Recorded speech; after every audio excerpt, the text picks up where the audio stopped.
This is Looking Up, bringing you the Word of God with Auntie Flo. Welcome. Let's open the Word in the book of Philippians chapter 4 from verse 5 up to 9. A small topic here, be anxious for nothing. Now Paul was writing together with Timothy, and they are encouraging the people who are at Philippi. If you look at the same chapter 4 in verse 4, it is telling them to rejoice in the Lord always, and again I say rejoice. Let your moderation be known unto all men.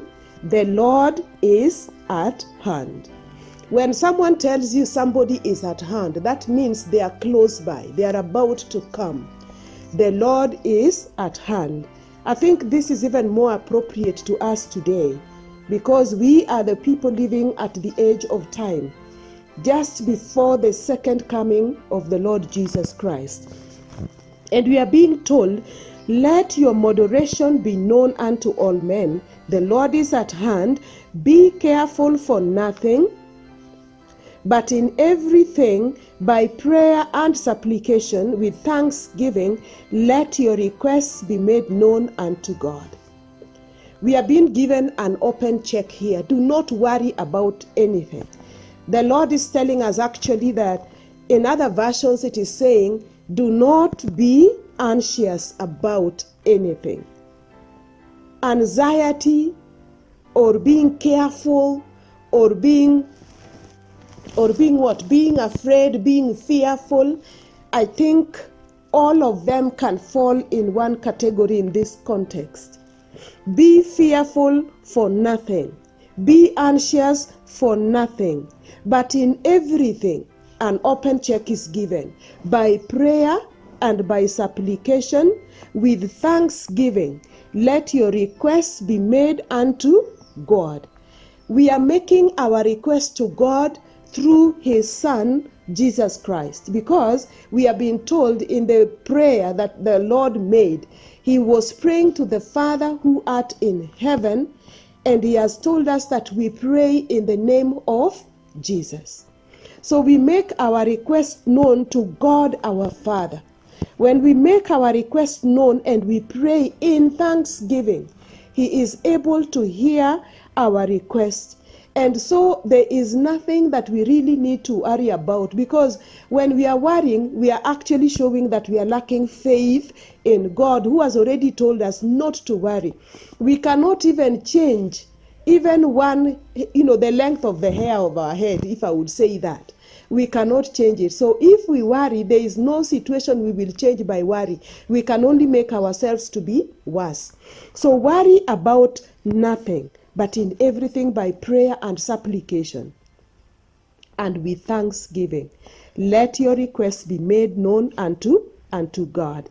And the peace of God, which passes all understanding, shall keep your hearts and your minds through Christ Jesus.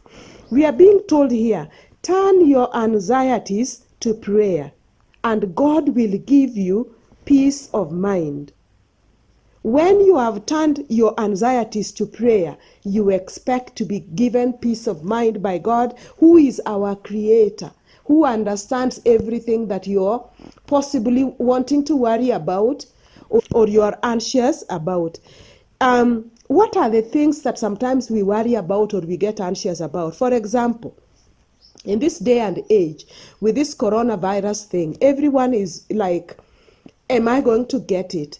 Is there a problem where I'm going to pass today? Am I going to meet with somebody who has got this disease? Is it going to come into my family? Is it going to clear me and my entire family? Those are things that can be crossing the minds of the children of God today. And the Lord is telling us, be anxious for nothing. Put everything to the Lord in prayer. Examples of the things that we get anxious about are many. We could spend a whole day trying to talk about them. But some of the things, again, that people worry about that are so real in the lives of people, even now. Am I going to get money? Am I going to go to work? Because now many of us are undergoing a situation of close down, and people are not going to work. Am I going to get my salary? Will I get money at the end of the month? And sometimes you even wonder, even if I got that money and I have it in my hands, and there is no food to buy. What am I going to do with that money?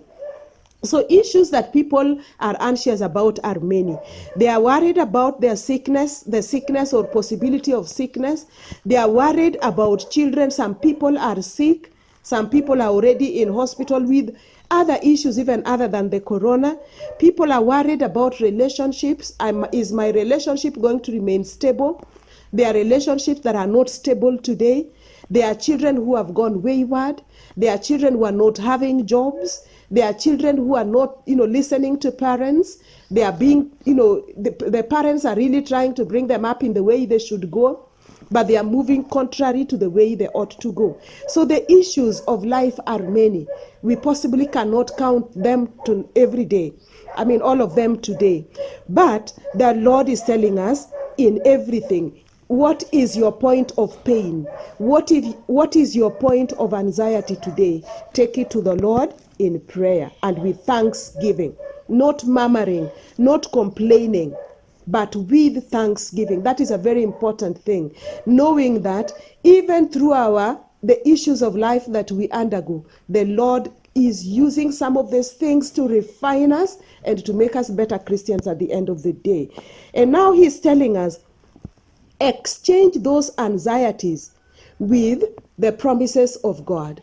The promises are there given to us in the Bible. When you exchange those anxieties with the promises, then you will, for example, realize if you are worried, and we go to the book of Psalms 55 verse 22.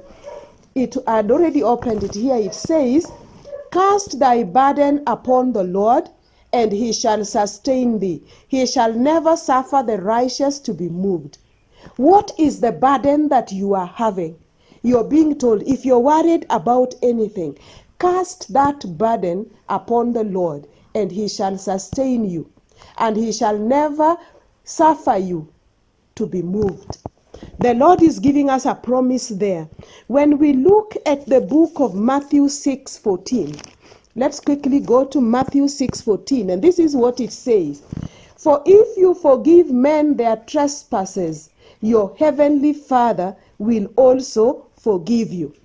Are you struggling with an issue of bitterness? You're not able to forgive somebody who wronged you in your life. Is there somebody you're struggling to forgive today? I know there are many. And that bitterness is only making you to be unhappy and your bones to dry up. What we need to do is let it go and put it in the hands of the Lord and forgive the person who has wronged you. Because the word of God is telling us today, if you forgive men their trespasses, your heavenly Father will also forgive you. A wonderful promise there. Forgive and you will be forgiven. Many of us go and say, Lord, forgive me, forgive me. But we have failed to forgive the people who have wronged us. As a result, we cannot therefore receive our forgiveness from God. Another promise, a wonderful promise, is in the book of Isaiah. Isaiah 41:10.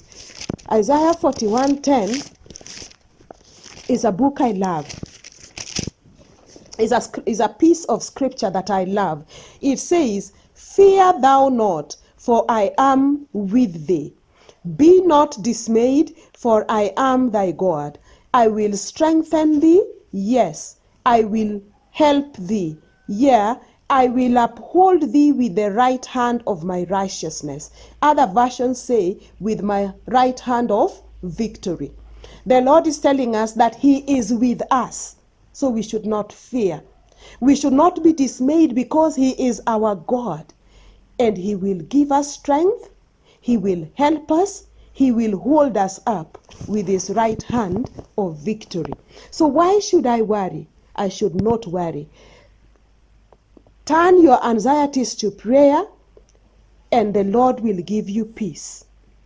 And he is asking us in verse, if you go back to Philippians chapter 4, in verse 8, he is now asking us to replace our thoughts and our worries. Verse 8 says this, finally, brethren, whatsoever things are true, are whatsoever things are honest, whatsoever things are lovely, whatsoever things are of good report, if there be any virtue, and if there be any praise, think on these things. We are being told, stop worrying, stop being anxious, but think of these things. Think of things which are good, things which are honest, which are true, which are just, which are pure, which are of good report, things which are lovely. Think of these things. The Lord wants us to remove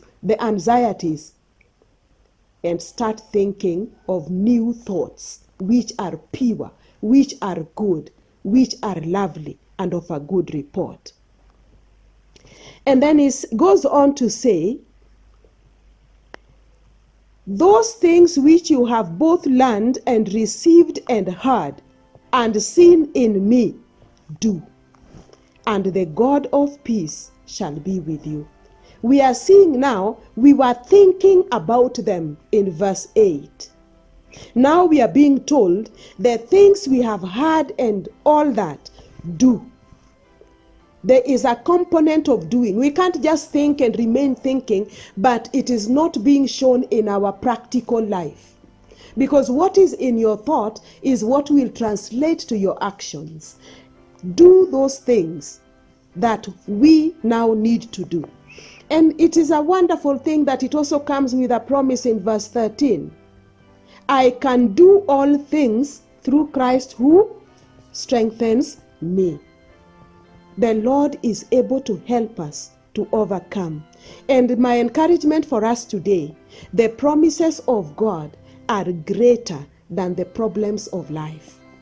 What are the promises of God that you know concerning your situation today? The promises of God are greater than the problems of life. Look for that promise. Pray about it, and the Lord is able to give it to you. May the Lord bless us today as we face a new day, and as we go out claiming the promises and removing our anxieties and allowing the new thoughts to cross our mind, to come through our mind, and He, by His strength, will allow us to do His will. May the Lord bless us in Jesus' name. Let's pray. Everlasting Father in heaven, once again we come before you just to say thank you for speaking to us this morning. We are not taking it for granted. It takes your hand even for us to speak your word. It takes your hand to have freedom of worship, that we are still able to speak your word freely without fear is indeed a blessing. We know that these liberties will soon be taken away from us.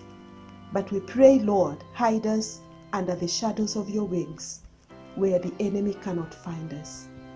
Thank you for the hope that we get in your word every day, that has reminded us today that anything that is causing us worry, that we are anxious about, that we can exchange it with the wonderful promises in your word, and that your promises are greater than the problems of this life. Because your word is alive, and when spoken, and when we mean it, and we living and doing the will of God, the word of God will become alive in our life. Thank you. Thank you for taking charge of our life today. Thank you for allowing us to surrender our life into your hands today. May your will now be done, even as we face the rest of the day. In Jesus' name we pray with thanksgiving. Amen.